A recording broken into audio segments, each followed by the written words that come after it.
she says went horribly wrong. My eyes are swollen. I look like a clown.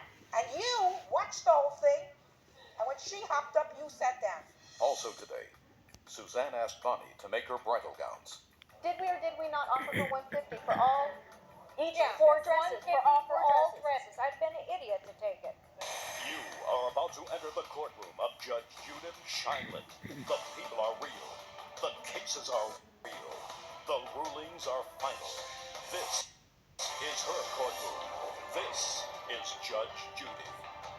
Parties on Amin Shaboni versus Sharifi Azad. Step forward, please.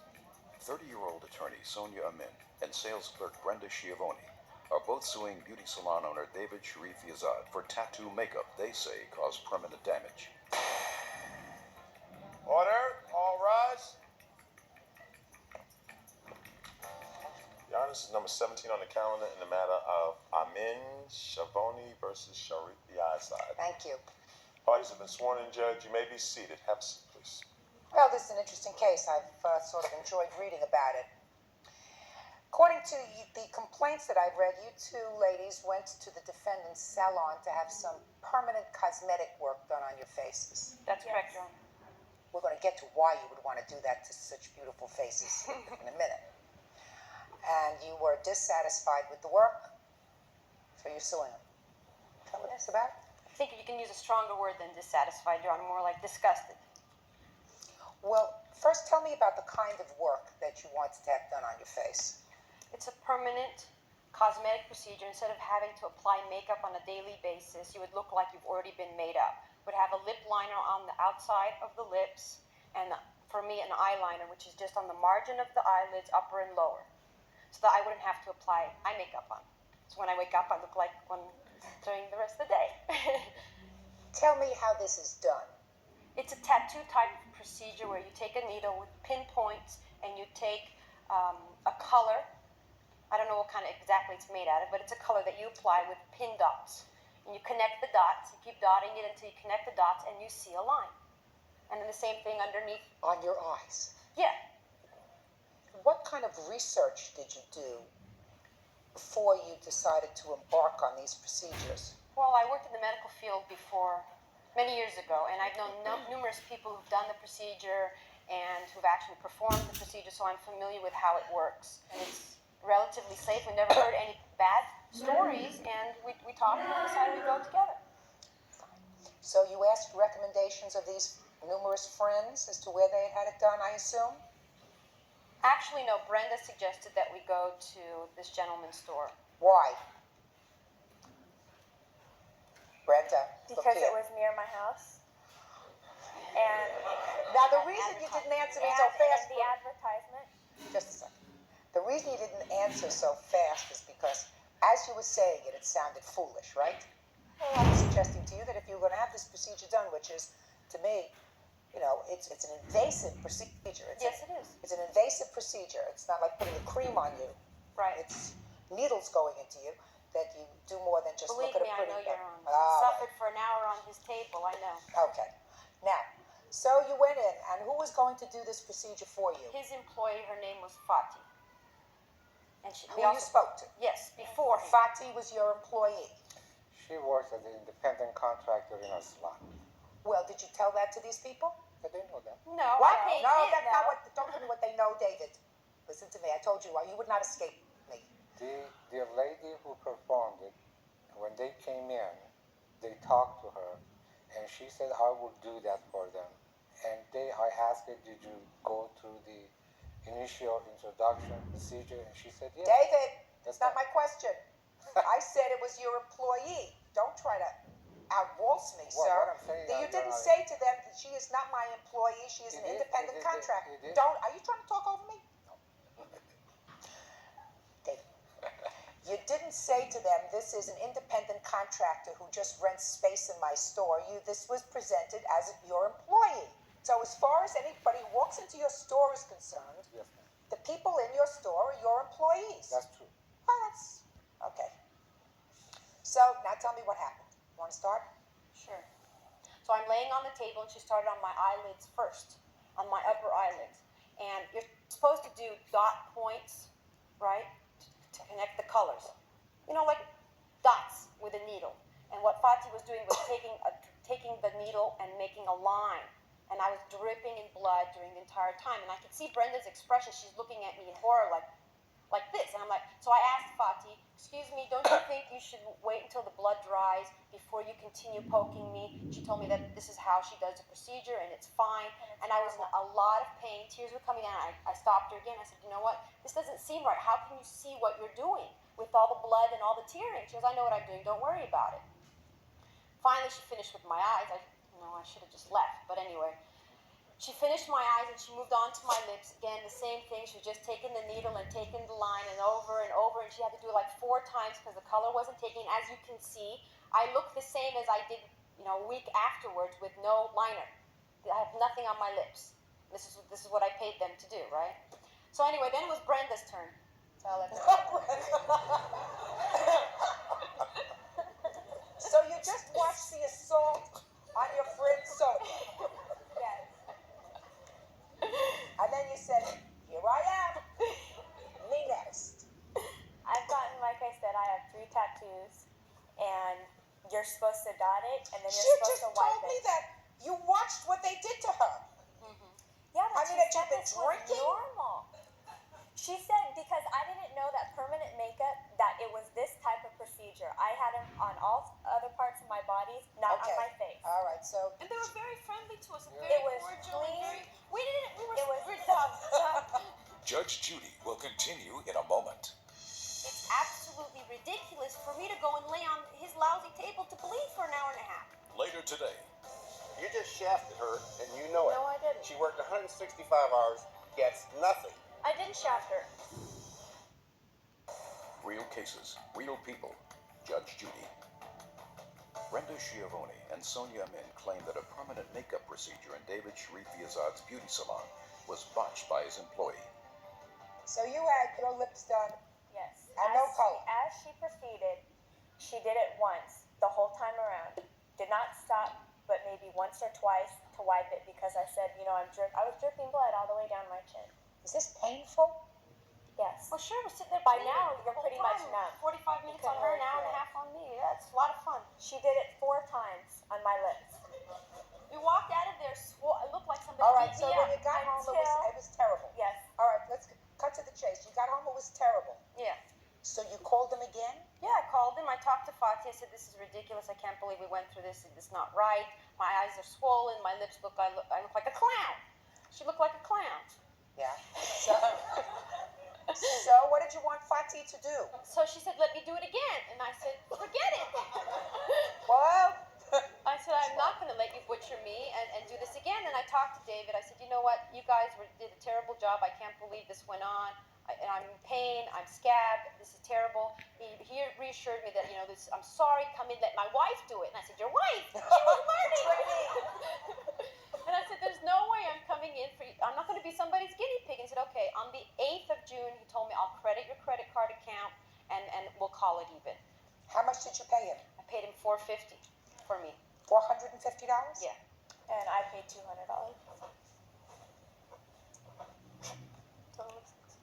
David, take a look at them. Did they have permanent color like they were supposed to? If you allow me, Your Honor, I wanted to explain to you. Okay. They did their side. Would you allow me to do my side? Yeah, sure, go ahead. Okay. They came to the salon and they said they want to do the permanent makeup.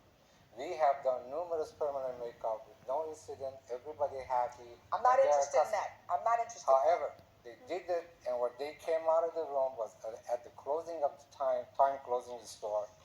My wife was there, I was there, and I did not see a drop of blood on their face or anything that they said. Of course you honest. didn't, because you weren't there. Just When go you ahead. came out of the room, I saw you. Okay. And then Fatih came out, and as you see, they have signed a contract that it said this procedure might cause discomfort or pain, and it needs follow-up procedure. Let me Yeah. see the contract. They read it, they signed it, and it's explained in the paper. Let me see it. I can read, sir. It was Okay, one of the first this is one prerequisites for this her, job. and the other one for the other.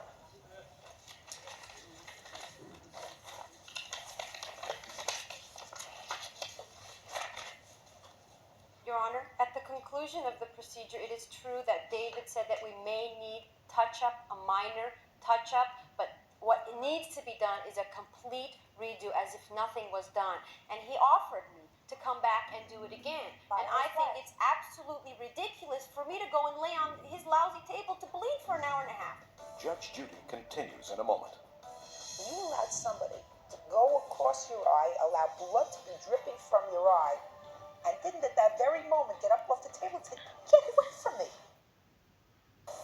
Real cases, real people. Judge Judy. David Sharif Azad says he never got the chance to finish the tattoo makeup for the plaintiffs, Sonia Amin and Brenda Schiavone.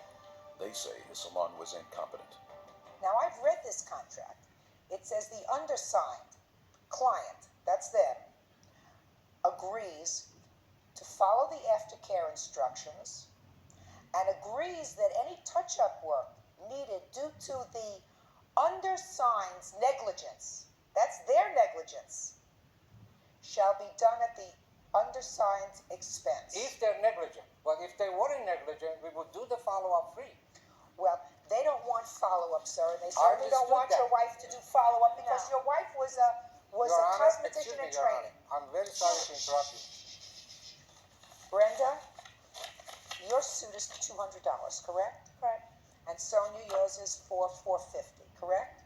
Well, Your Honor, yes, but I think we're entitled to more than what was paid because of the pain and suffering that they inflicted on us. Well, there's something called contributory negligence. Well, that's And- fine. If I'm 20% contributory negligent No, or whatever number no. you want to assign. I want to tell you something. Based on the story that you told me and the apparent intelligence of both of you two women, I think that you're far more than 20% responsible for your own pain and suffering. You were laying on the table and you knew that this was supposed to be done in a dotting procedure, and you allowed somebody to go with a needle instead of doing it in little dots across your eye, to go across your eye, allow blood to be dripping from your eye, and didn't at that very moment get up off the table and say, "Get away from me." You let him do the other eye. When you finish letting him do the other eye, you let him do your mouth. And you watched the whole thing, and when she hopped up, you sat down. Your Honor, there Doc, wasn't any blood. Listen to me. You weren't even There in the Listen room. to wasn't any blood. David, now say nothing. Listen to me.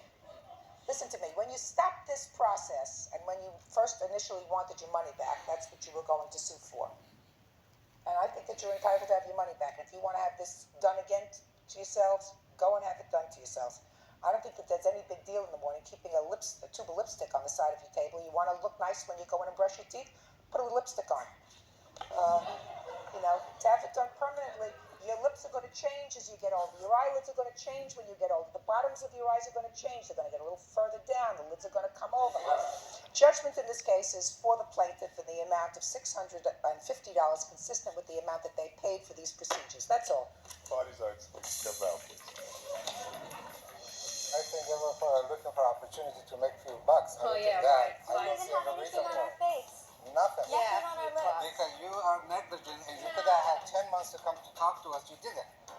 You were looking for making If some this is money out of it. satisfactory work, then No, it's a you waste should of have come to everybody. follow up. You never follow up. Parties on Addison versus Farwell. Step forward, please. Secretary Bonnie Addison is suing Suzanne Farwell, her co-worker at California's Los Alamitos racetrack, claiming Suzanne refused to pay for 4 wedding dresses that took her 165 hours to make. Miss Addison, Yes. you were familiar with the defendant from work. What kind of work do you do? We both work at Los Alamitos Race Course. And according to your complaint, she approached you one day because she was getting married. Mm-hmm. Must have heard that she sewed in her spare time. Yes. And she asked you if you would be interested in making 4 bridesmaids' dresses. Correct. So tell me about that conversation, because according to your complaint, you made the dresses and then she didn't pay you for them and didn't pick them up. That is correct. Go ahead. We were just talking one day, and she asked me if, since I sew, would I be interested in making the dresses, and I told her I would. And she asked me what would I charge, and I told her I had no idea because I had never sewn for other people in this manner. So I would have to check with a few people who did. So, and then I'd let her know. So did you let her know how much you were going to Yes. charge? What did you say to her? I told her that I was told, since I was not a professional sewer, that a fair price to charge would be $10 an hour. And what did she say? She agreed. Is that correct? I did not agree to the $10 an hour. What did you agree to? When I approached her, I told her that I had been to a few seamstress that could do it for $120, and if she was interested to make some extra money for her sewing equipment, that if she would be willing to do it for under $120, and she agreed. So according to you, she didn't say anything about $10 an hour. She mentioned the $10 an hour. What do you mean she mentioned it? She said that that's what she was told to charge, being that she was a beginner. I asked her if that would keep me under the $120, and she said yes, as long as I did all the legwork, which I did, and she said that that would keep me under $120. So, then what happened?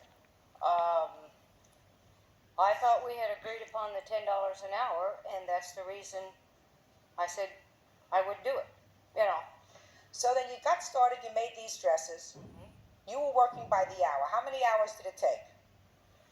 165. So that would be $1,600 for the 4 dresses. Correct.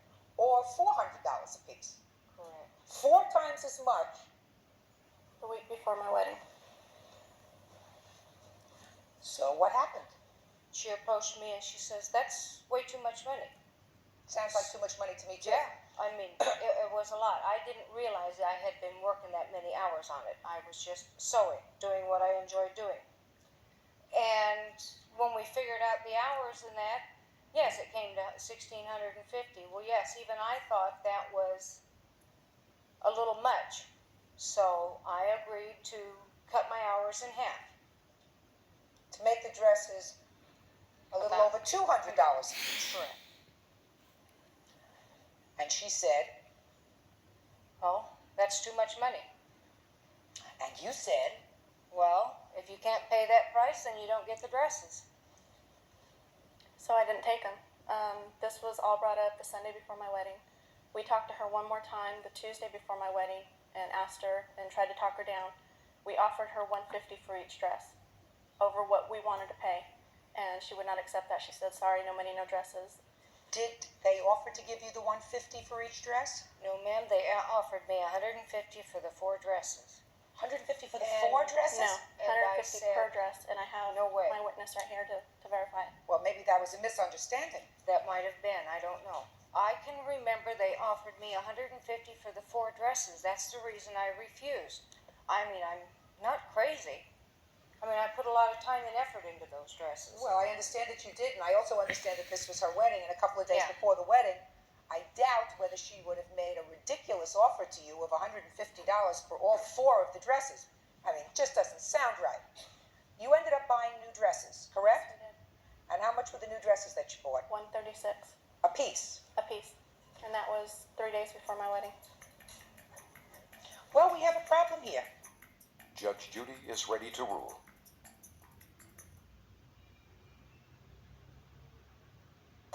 Real cases, real people. Judge Judy.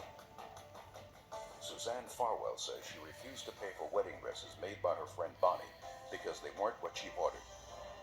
Let me tell you what the problem is. The problem is a legal one. Because I see that you did the work. I also know that she got no benefit from the work that you did. And the problem comes from the fact that there was no meeting of the minds. This was a contract. And it was an oral contract that clearly neither of you agreed to the terms of because you were under the impression that you were going to be paid by the hour. And she was under the impression that whatever you did was going to cost her less than $120 per dress. Correct. If there is no meeting of the minds, there is no contract. And if there is no contract, you cannot sue on the contract, Ms. Addison. Now, I feel very badly for you because you went to all of this trouble and you are a novice when it comes to sewing. I think that the advice that you were given to charge $10 an hour by whomever was ridiculous advice because when somebody goes to a seamstress, they are given a price for the product. Because you, as a novice in making these kinds of dresses, in all probability took longer than a professional seamstress who could have done the work in far less time. So she would have been crazy to agree to pay you by the hour. So there is no meeting of the minds. And when there is no meeting of the minds in the contract, you cannot sue on it. So this case is dismissed. That's all. Parties are excused. Let's step out. And on the next Judge Judy. It is not my problem. You just shafted her, and you know it. No, I didn't. She worked 165 hours, gets nothing. I didn't shaft her. I thought it was a slap in the face. That's the reason I told you no, you get nothing. You offered 125 per dress, and I said no, and then you said, okay, 150 for all the dresses. I'd been an idiot to take it.